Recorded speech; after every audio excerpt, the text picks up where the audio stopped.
everybody, and welcome back to another episode of Motivate with Coach Camp. I, of course, am your host, Coach Camp, and we are down here in these amazing studios of SRP with Mr. Derek Michaud.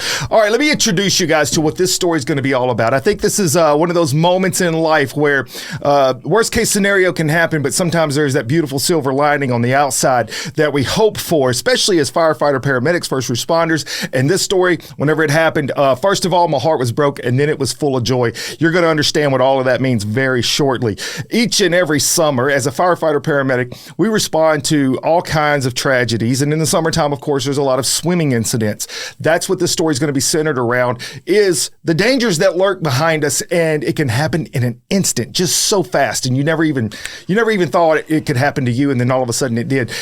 But this has a great ending, and that's the part that I want you guys to hear. I want you to stick around. You're going to love this. My guest is amazing. We have some history together. I taught him a little bit of EMS back in the day at the Memphis Fire Academy, and you're going to love his story and all things in between. But first, before we jump into it, I'm going to ask you to stick around for a second from a word from my sponsors. Hello, everybody. I just wanted to have a quick second to let you guys know how much it means to me that you are my sponsor. SRP Studios, The Real Hernando, The Rhythm Section, Hardwick, Heating, Cooling, and Air Quality, Estes, Grading, Hodge Homes, Adair, Honey Farm, Miss Hippie Eats, Phones R Us, Ross, Sod Farms and Landscaping, Ivy Rain, Women's Clinic, Tonic POS by Tyler Young, and Coffee Central. Thank you guys so much for being a sponsor. If you'd like to be a sponsor, go to my website now, motivatecoachcamp.com, and click on the button. Thank you.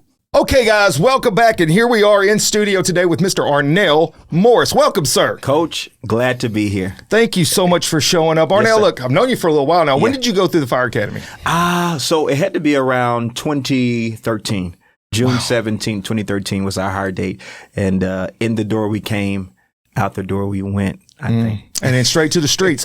How is it 12 years since then? I just talked to a guy yesterday where I worked last night, and I said it does not feel like we've been on 12 years. Jeez. And it's been a ride. It's been good. Yeah, you're a veteran. You're a veteran now. If that's what they say. Once you get past 10 years, you better know something. I got called Unc yesterday. Unc. That's official. It's That's scary. official. So man, it's been nice. I tell you what, I remember your class. I remember the days of you being in there. Yes, sir. And it's just so funny because sometimes when we're living in the moment, we don't really see or understand the significance of what those moments might mean. Yeah. Some years go by, you look back, you're like, man, what an impact, what a great moment we had. And I'm so glad that I have a little history with you in that area. Yes, sir. So we're going to hit on your fire service, and we're going to talk about what it's like to be a paramedic and everything, and working in the city of Memphis, which anyone in the nation should know. Memphis is a very busy city. It's one of the big cities. Yes. It's one of the busiest departments in the nation. Correct. So you're going to see a lot of stuff, do a lot of stuff clearly, and you're going to age what I like to refer to as in dog years. So 7 years on a smaller department is like equal to 1 year on a Memphis Fire Department, in my opinion. Yeah. So let's kick it into Arnell. Where did you grow up? Where are you from? So right here in Memphis, Tennessee, we grew up in the neighborhood called Frazier. Okay. Stayed there until about the 10th grade, migrated to Cordova, and ended my high school career or life in that area. So in Memphis, my entire Memphis, life. your whole life, whole North life. Memphis area, Frazier area. Yes. Worked at a few different stations over there myself back in the day. Yes, sir. Which is also where the Fire Academy is. Yes, is sir. in that North Frazier area. Yes, sir. So do you have brothers or sisters? Oh yeah. Well, we're a big family. Okay. It was 8 of us Whoa, siblings. Yeah. So 8 siblings. I'm the baby boy of the 8. I lost 2 brothers a couple of years ago, so we're down to 6 now. But yeah, big family. I'm the baby, so learning what to do and what not to do. But it was a great ride. Were you one of those that could get away with just about anything? Like, Arnell's in the backyard juggling some machetes. Like, he'll be all right. Listen, somewhat. Yeah. But then they would kind of tell it so. Oh, I got you. Yeah. So what was the age difference from the oldest sibling to you? So I'm, of course, now I'm 39, and my oldest sister is about 10 years older than me. Okay, so all 8 of those was in a 10-year span. Right. That's kind of what I was getting at. So you guys all kind of grew up very close in age. And then when they started to graduate, they went off and did their thing, and then I was left home to kind of figure it out, and it worked out. I like to bring up the family dynamic because I think that also a lot of times will play into a person's personality. Yes, sir. And there's so much truth when you have 3 and you have the firstborn, the middle, and then the baby. But when you got 8, that's a whole nother game. And when you're the baby of 8. Yes, sir. Yes, That's sir. a game that most people don't understand Yep. or know. So then you probably did have a lot of great tutelage, mentorship there. What was it like as you got into high school and stuff? Did you start to see what you wanted to do? Was your siblings a part of that influence? So it seemingly, and it's amazing that you said that, because that's kind of how I talk to some of the young men that I mentor, that a lot of your past kind of helps catapult your future. Yeah. And it seems like I kind of was alone for a period of time, because everybody was kind of in and out and going into college or whatever. So I had to kind of understand life myself, and the learning that I got from them, the toughness, it helped me to be more individual, and I was able to make my own friends and be my own person. Was not really a follower at all, but the teaching from my siblings kind of let me know, just be your own person. And I kind of made my own friends and did it like that. So does it make it easier or harder? Or it could always be individualized, but did it make it easier or harder for you coming up through the ranks, having all those siblings ahead of you, like going through school, having friends around you? Because it seems like that everybody would know who you are by the time you get there. Right. So it made it a little easier. They knew my siblings, but then, of course, when they flew out of the nest, I had to kind of figure it out. And of course, I still had that card to pull if things went south. Yeah. So was any of your siblings, mom, dad, brothers, uncles, any of those in fire service, first responders? No, I had my dad worked for the city at one point before he moved to Nashville, but no one ever in fire. I was the first to jump into this Interesting. river, and it's been exciting. Very, very different than usually a lot, especially if you have a big family. You'll have several that were either in the military or they were on fire service, police service, something like that.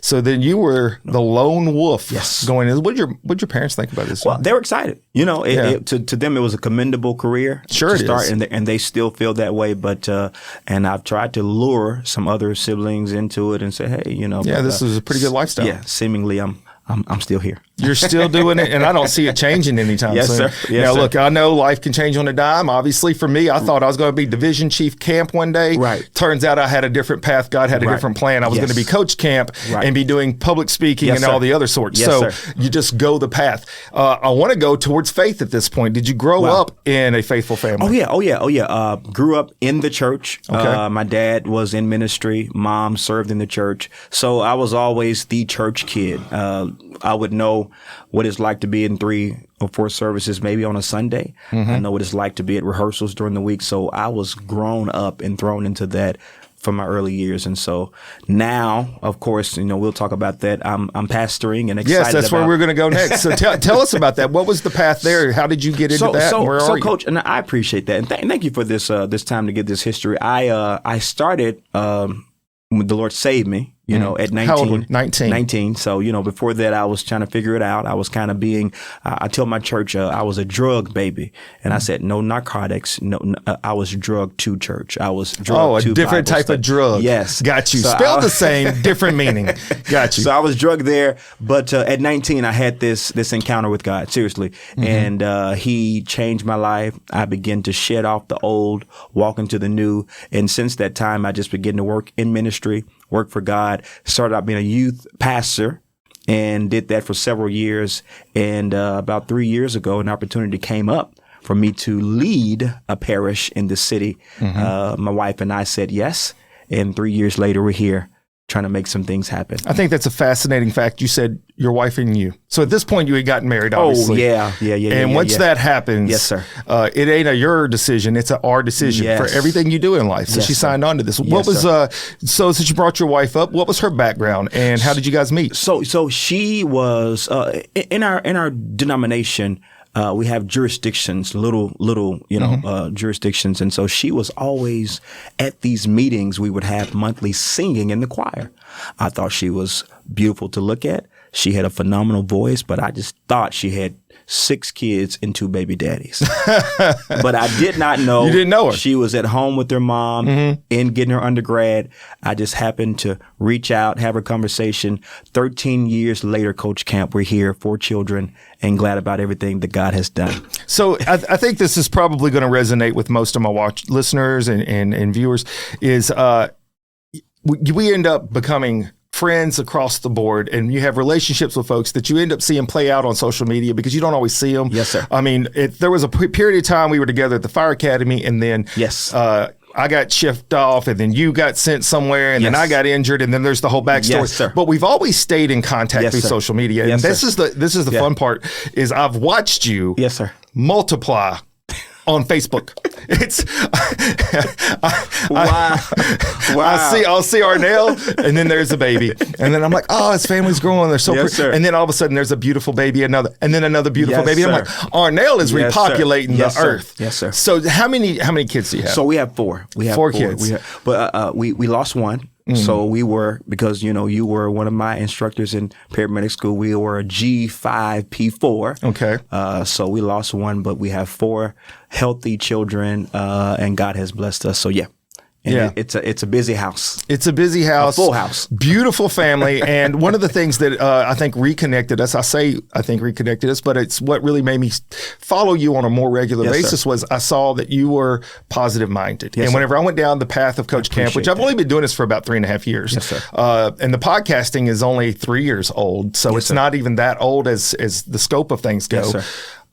You were always wanting to put out a positive message and share words of faith and pray, and all of those things align with everything I was doing. And so you and I kind of fed off each other at times, I believe. Wow. Would that be accurate? That's greatly accurate. I would see your comment back to me and back and forth. So just so the whole world out there knows, I've known Arnell now for, over 12 years, but like a lot of people, you don't end up staying in contact on a daily or weekly or monthly basis, but you have that care and that love for that person, and you want to see good for them. And so then that's how I've followed you for so long. Yes, sir. And getting into the ministry, what has that done for you in your life? Because I know what it can be for firefighting and being a paramedic, and how that will mold the person you are. And you had the background, you have the siblings. Now here it is, you're a minister. Tell me a little bit about how that molds Arnell Morris himself. Yeah. So I didn't know, but I think God knew that before I came into the fire services, I needed this relationship with God. Just with the training, I was out of my comfort zone in every shape, form, or fashion. You and my other instructors taught us paramedicine, from being a fire recruit, just even exercising every day. All this stuff was just something to me that I was not doing. So my faith pushed me through that, helped me stay focused in school, because we were told that these certifications are important, and it all meant so much to me. My wife can tell you that's what we held on to. Others may had to use other vices to get through, but we said, God, you're going to help us get through this, and I've seen it work out for the good. Yeah, and I bring that into the picture because, there's so much that I can teach you or another instructor can teach you as far as how to do the job. The do job part of it is, I can show you a skill, you could practice a skill, I could critique it, then you go back, you do it again. That's fine. Yes, sir. What we cannot do as instructors is prepare you for the mental journey that you're going to go on. And that's correct. Even though we understand what that looks like because we've been there for so long, putting a new student out into that world. Yes, sir. Everybody's going to interpret it differently. They're going to internalize it differently. And so we try to give you tools and we try to give you resources. And for me, I can't speak for everyone, but I do this a lot in my students to this day because I still teach, as you know. Yes, sir. I instill in them, it is not a sign of weakness to say that there was a problem or something is bothering you. That's a sign of strength. And never be afraid to speak up. So you're going to need some things in your life to help balance the difficulties you're going to face. There's so many things physically and mentally you're going to face in the field that you need strength from. I can only give you so much. And then it really is about that individual's journey. So that's why I was kind of wondering is your faith journey, how much does that help you out in the field and being a firefighter, paramedic, and being a lieutenant and being a mentor? Wow. And being able to share that with other people. Yeah, tremendously. As a matter of fact, I didn't have you to call in the speed dial when I've made some of my worst calls. When you get off what we call FTO, and it's you're the provider to make that happen. And I've seen many nights when I've made patients, and I know the situation is dire, and I felt like running away and saying, "Listen, somebody else needs to deal with this." Oh no, we are 911. Yeah, so we're my 911. faith has pushed me through. and has helped me just think, because we've been taught, you all have taught us to, in the time of action, you got to focus, you got to calm down, so all of that, the grace of God, the peace of God, the strength of God has allowed me to get through this career and see some of the worst calls that people could not imagine. We can't even talk about them today. We don't have the time. Yeah. But my faith has definitely pushed me through, and I'm thankful that I'm yet holding on to that in these days. Arnell, so I'm saying something that's obvious to anyone that works in the career field, but yes, sir. I think it's worthy of saying is the fact that, people will find an outlet. People will find refuge when they are struggling. Physically, yes, mentally, they're going to find refuge. Yes, sir. And we know in our career field, a lot of times that leads to drugs and alcohol. And people run to something to try to escape from something. But if you're not choosing the right thing to run to, you're only creating a bigger world of problems for yourself. I myself have several what I would like to call as outlets to go to. One of those was levity. You already mentioned that. The comedy. If you don't have some comedy involved, things can get dark and cynical. And all of a sudden your mind, so you got to have some laughter. That's a medicine. Right. And then for me, exercise, even though I'm a little bit on the heavy side of a guy because I'm older now, I still run, love to run. That's a big outlet for me. But then my faith. And then ultimately at the end of the day, those are the things that you go back to those and you can meditate on that and you're able to find that level of peace that's needed to balance out the bad that we're going to face. And all of this plays into your story, sir. So from 7 siblings, a family of 8 kids to 4 kids of your own. Yes, sir. And then working in a career field that's so challenging. And by the way, folks, I think this is worthy of noting here, back to the levity, but so true. When my man Arnell came to me, you were younger. So this is 12 years. So you say you're 39. So if my math serves me correctly, you were about 27. Yeah. And you were not the superhero that's before me. You were a thin guy, tall, thin guy, right? And that's another part of the metamorphosis I've witnessed of Arnell, was looking at you. I'm like, I'm zooming in. I'm like, what is Arnell got some pythons, man? What are we doing? So along the way, the physical journey has been there as well. Yeah. And I've often spoke on this, especially when I speak to high school students. You have to take care of 3 areas of your life. Wow. Your mind, your body, and your soul. And if you don't figure out how to balance all 3, and one of them suffers, your whole will suffer. Yep. So you have done this. Your mind, educating yourself, pushing yourself, going further. Your body, because you got the pythons, and then your soul being a minister. So all of this package is going to help what we're about to go into in a minute of the story to me that is probably the biggest nightmare a father could face. Now, I've been a paramedic since early 2001. I got my medic license. I was in fire and EMS in 1999. Wow. And it becomes such a lifestyle mentality. And correct me if it's different for you, but it becomes such a lifestyle mentality that you do take on the role of you're 911. If there's a problem, you got to fix it. Yes, sir. Right? Yes, sir. And guess when a lot of bad things seemingly happened at the house was when I was at work, because we're gone for 24 hours at a time. That's right. And one night I was at the house. I was at the fire station, and my wife is at the house with our 2-year-old daughter at the time, which is now 16. And she called. And now, Arnell, this is an intuition thing that you have. All I had was I picked the phone up and all I heard was her voice say my name, Chris. And I knew there was a problem. Wow. This is so true. Mm-hmm. I hung up on her because I didn't care what the problem was. I knew I had to be there to fix it. That's it. I ran through the fire station, grabbed my keys, told my lieutenant as I'm running out the door, put me off, I'm out. And I jumped in my car and I was doing, I don't even know how fast. However fast the governor on my truck would let me go.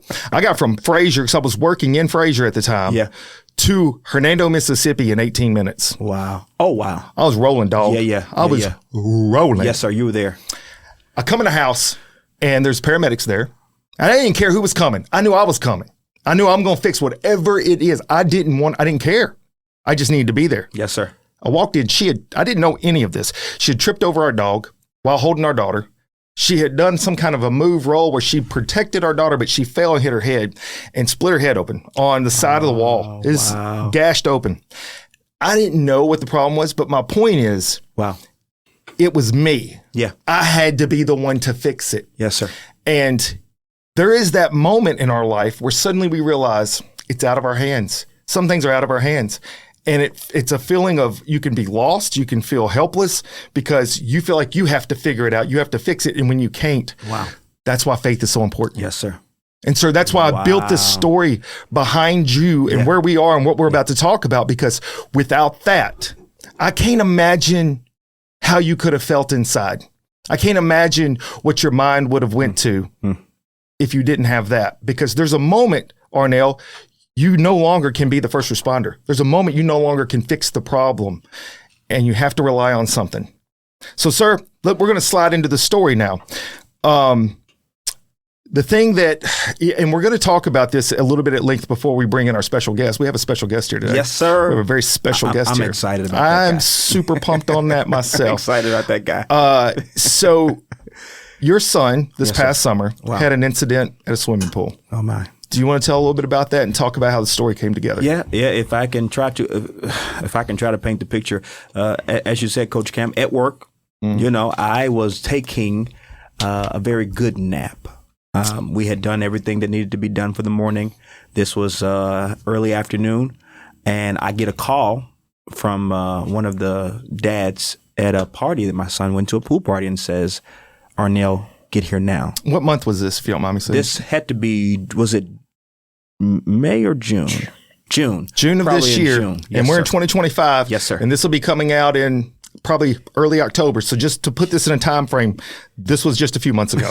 Yes, sir. Continue. In June, he called. He said, "Arnell, get here now. Something's wrong with little Arnell, and we need you to get here now." And the chair flipped over that I was sitting in, and I jetted out the door, similar to your story. Told my lieutenant that this is what I have to do. He said, "Go talk to the chief." I had to go. And I got the man on the phone. I said, "What's going on?" He said, "There's an accident in the pool. I don't know what's going on, but they're working on him." When I heard that, it just sent all kind of, because I understand when you talk like that, they're work. What do you mean working? So I hear them talking to Arnell, trying to get his attention, trying to get him back conscious. By the time I got to the street where the interstate was, they had got him to respond. And I heard them saying, "What's your name?" "Arnell."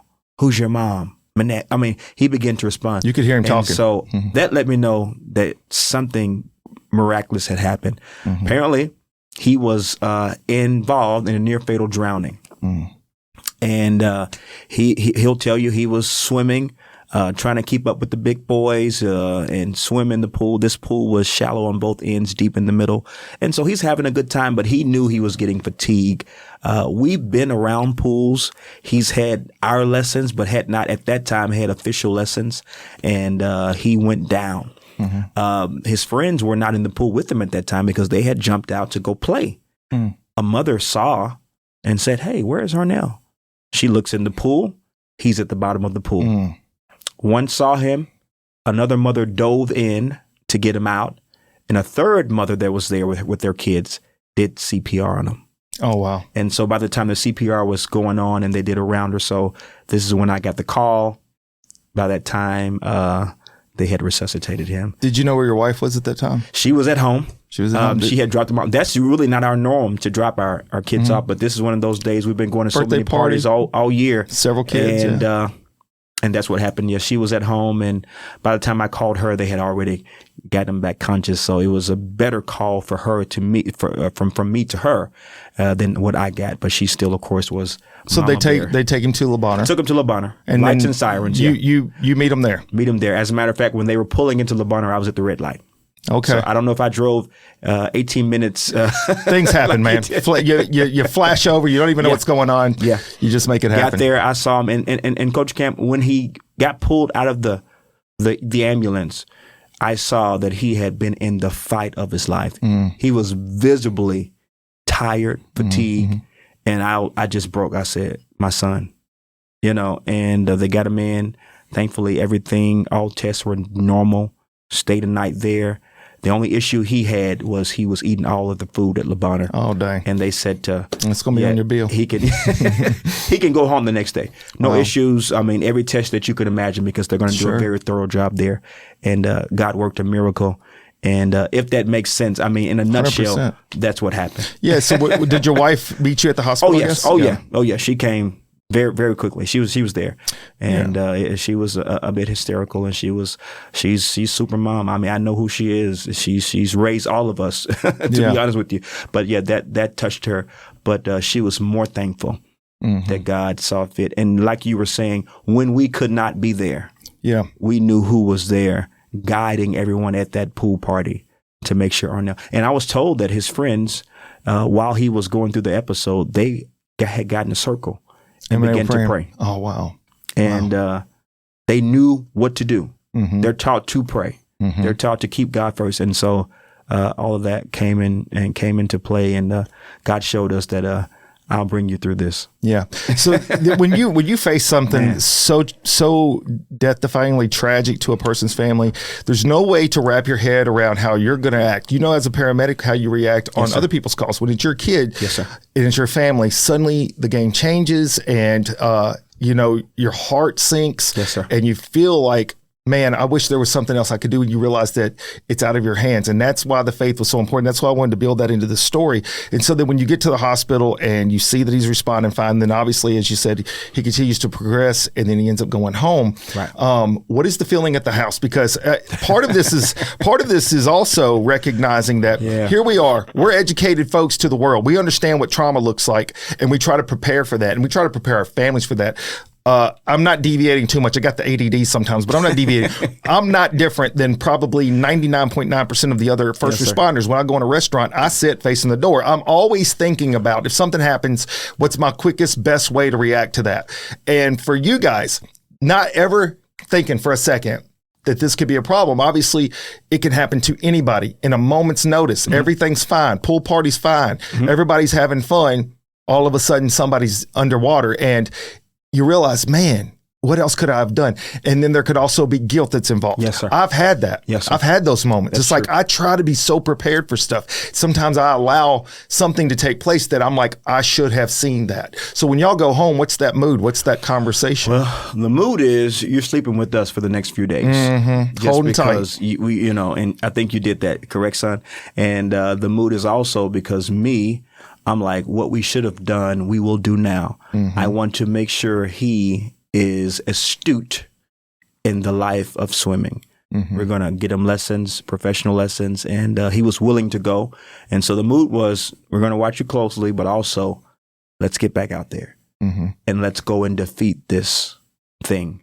And that's what we did. Within the next week, we were in lessons, and I have video proof that he's jumping in the 14 feet, no life jacket, no anything, swimming from one side to the other. I mean, the Lord did it for him, and he did not allow fear to set in. And he'll tell you if he's able to tell you that, he was so, I just feel like covered by God that he doesn't really remember anything beside going down, but he came out just like, hey, what's up, guys? How are you? But we are all like, you don't know what went down. And he came out of that thing stronger. He's more excited, more exhilarating, and playing tackle football, but also he has had his lessons and he loves the water, and we're safe with it at this point. And I love that. All of that is what we were on when taking we got home. The lessons learned, and then realizing that, there are areas that we've always got to be paid attention to, and then trying to grow from. And then here's the other side of this, sharing that story, because this can resonate with somebody right now. I am fortunate enough to have our platform reach over 60 countries, all over the United States. And people reach out to me constantly from everywhere. And I have no doubt that this story is going to reach someone, and it's going to make them think twice. And it might be the difference in something that could have happened down the road, but now it won't. And that's where I think that purpose matters, moments matter. And a lot of times, if a person's not paying attention to it, or they're not sharing their story the right way, they may miss the blessing. Yes, sir. And at this point, I think it's the perfect time to bring in a special guest. So I'm going to ask you guys to stick around for a quick second as we get our special guest situated. All right, guys, we're back, and here is our special guest, Arnell Jr. and Mr. Arnell Morris, Little Arnell as we call him. Sir. Little Arnell, how you doing, man? Good, great. Good. Look, I got news for you. Your dad and I just talked about a lot of stuff and shared a very big story about what you went through and some of the things that you had to bounce back from. So what would you want to tell folks out there about your experience in that moment? If you don't know how to swim, maybe get life. when you swim, get a life jacket before you know how to swim, and practice swimming with your life jacket on. And after you do that, take swimming lessons. Take swimming lessons. That's always great advice. Sir. Being educated to stuff matters. And then sometimes learning lessons that life will throw at you matters. But can you tell me a little bit about that day whenever you were at the swim party? Do you remember what came up, what happened, how you ended up in that situation? So I was at one of my friend's birthday parties, and there was a bouncy house and a pool, and we were jumping in from the bouncy house into the pool. And I jumped in the pool about like 2 times, and in those 2 times I was tired, and I knew that the water was too deep for me, but I wanted to do what my friends were doing. So I jumped in a 3rd time, and the only thing that I remember is me looking above the water and slowly sinking. So you're 10 years old right now, right? Yes, sir. So at 10, you recognize that you're in trouble. Wow. What goes through your mind as you're going under and you can't get up? Are you freaking out? Are you panicking? Or you're just at peace? Because you seem really calm about this. And I've seen some other stories we'll talk about in just a minute about you. But right here, what did you have going on? What were you thinking? Anything you could tell? Well, I was trying to yell for help, but my mouth was underwater. So I was calm about it. You were calm. And any idea how long you went underwater? No, sir. Yeah. Do you remember anyone pulling you out of the water? No, sir. No. So you basically, when it happened and you passed out, that was it. And the next thing you know, you're at the hospital, right? Yes, I sir. saw a video of you and your dad at church. And your dad asked you, Yes, sir. how did this happen? How are you okay? How are you saved from this moment? What was your answer? It was all God. Boy, I tell you what. Don't do it. Thank you, God. Whoo! Thank you, God. Don't that hit? Yes. Don't that make you feel it right there? Thank you, Yes, God. sir. I mean, think about this. Things could have been very different, but God has a plan for you. Do you understand that? Yes, sir. Yes, sir. Do you know you're destined for something big? Yes, sir. Yeah. There's a reason you were spared. There's a reason you went through this. See, your story is going to touch people. It's going to make people understand that there's a bigger purpose to life and that we are here for a short amount of time. And so it's important what we do with it, right? Yes, sir. So what do you think you're going to do when you grow up? I'm going to tell people before you actually swim without a life jacket, get lessons. And if you do swim, wear a life jacket to practice. Yeah. And that's great advice. And I think everybody should do that, obviously. But I think that what you're destined for, sir, is so much bigger than you. It's so much bigger than us. You're going to have an impact on this world. Man, it's going to be massive. It's going to be incredible. You know that? Yes, sir. Isaac, I know you ain't got the headphones on, buddy, but you're a little brother. So got a little brother Isaac here with us. Isaac, you're 8 years old? Yes, sir. Yes, sir. Man, these kids right here, boy. Can you clone them? We need the whole generation just like this right here. We're trying. So Isaac, do you remember where you were and what you remember from this moment with your brother? I remember that we were driving to the hospital with my older sister and my little sister.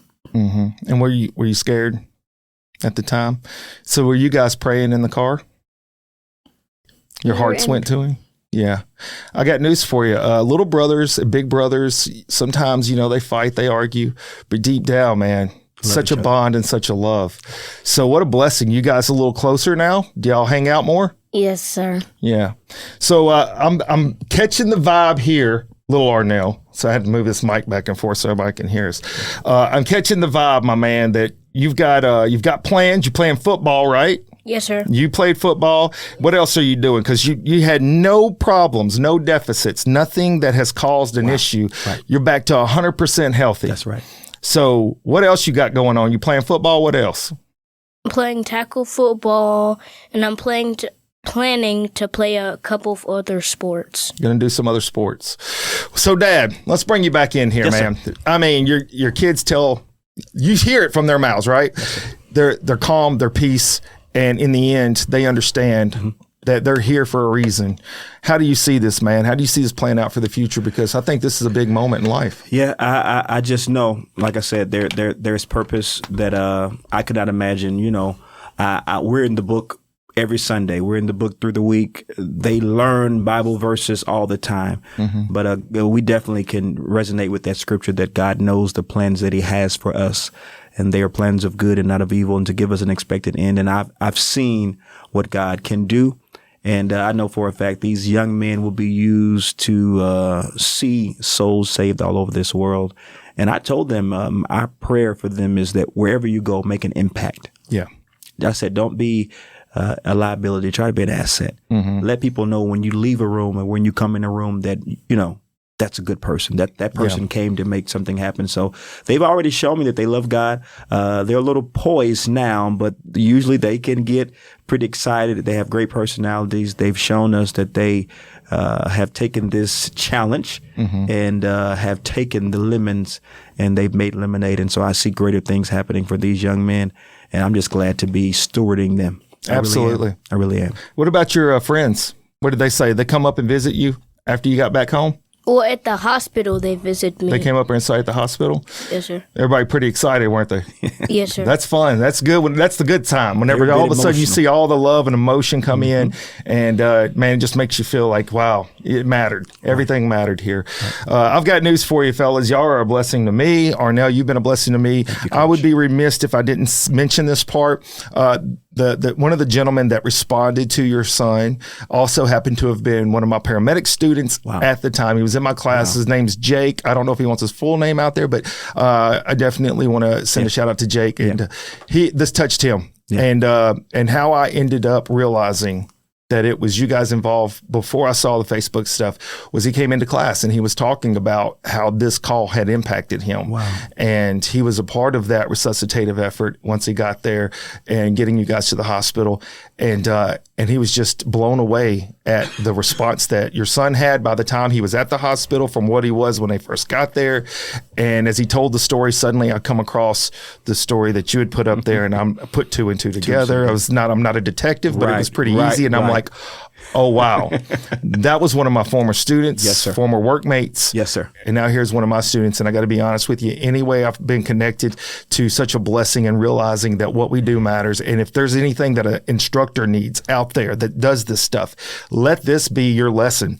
It matters. You don't always see it, and those stories don't always come full circle. But man, when these moments do come around, just know that that's why you're out there grinding. You guys are the living example of why I do what I do. It re-energizes me. It motivates me to get up and go to that classroom every day and give 100% every single time. Wow. And you guys out there in the field, man, I hope that this moment here also rejuvenates your mission and your love and your passion for community, because it matters. And you never know what impact is going to come around, and you never know when it's going to have that impact on your family, Arnell. And man, I'm just so thankful you guys are okay. This is one of those feel-good moments. You know, we don't always see this in our career field, yes, Arnell. That's right. We see a lot of tragedy, and it doesn't end well. Yes, sir. And that's a tough thing to keep pushing forward, but it's so important that you do, because when you have moments like this, man, what a moment. What an entire everything's worth it, you know. Yes. Everything's worth it in this type of a story right here. So is there anything you would like to share further or talk about, or just leave a message with my family? And you said, Jake, and we still have some things down the pipe for those that responded to the call. We, my wife and I, have been known to show gratitude. As a matter of fact, some of our church members say, Pastor, you always just tell me thank you. I said, well, sometimes that's all I have. I want you to know that I appreciate you, but I want those guys to know, those first responders, those parents that were there, that the Lord had specific goals for them on that day, to be in place, to make sure he was pulled out of that pool. And he's here with us today. So if I could just give a word of encouragement to anybody, I would say, continue to show love to each other, no matter what's happening around. You never know when you'll need each other. And we saw for a fact that we were nowhere at that house, but God had people placed to take care of the business. Absolutely. And ultimately, you and I are here today to tell those that are listening that he still works. And as my son said, it was all God. It was all God. And little Arnell, you're a living testament, my man. You know, you're right. And the world is big. And sometimes we can get swallowed up with all the negative around us. You get on social media. I don't have to share that. Everybody knows it can be just draining.